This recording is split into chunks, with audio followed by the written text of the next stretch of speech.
We sponsor a medical freedom conference every year in Spokane in May. And, we have physicians that speak there and healthcare practitioners that speak there on these issues. And yeah, it can be controversial. And there's a lot of people that don't agree with these physicians. And there's been death threats against them. And yet we hold this conference to help promote freedom. So we just have to, when it's kind of like during COVID, when healthcare practitioners were, there were a certain subset of doctors and pharmacists that were having their license investigated or suspended for going against the narrative. And my response to anybody that supported that, well, he's just a quack and, he shouldn't be doing that or whatever. And of course, no patients were actually harmed. I said, well, what about if it's you next?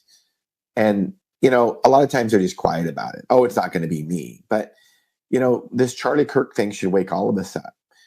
I do believe it's a political assassination over freedom of speech issues. If you look at what Charlie Kirk did, he went to college campuses and he would debate with students and other people about all kinds of subjects.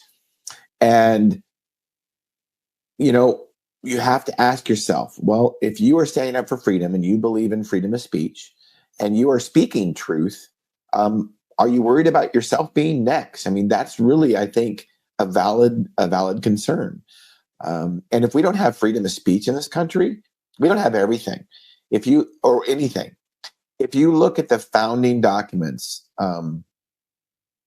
with the Constitution and the Bill of Rights from the founding of our country, I believe that the founding fathers wrote the Bill of Rights in order of importance, and that there are amendments to the Constitution, and the first one is freedom of speech, freedom of religion, freedom to assemble, and freedom of press.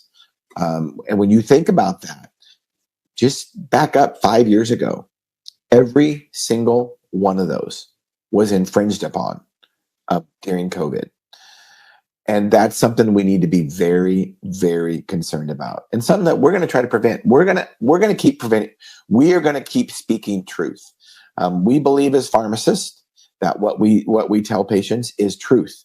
And I get it. There's a lot of people, including state boards of pharmacy, that do not agree with what we say. And we've gotten, in trouble for some of it, I guess, if that's the right word. But we are not going to stop speaking for freedom, because we believe that patients have a right to know and to be educated.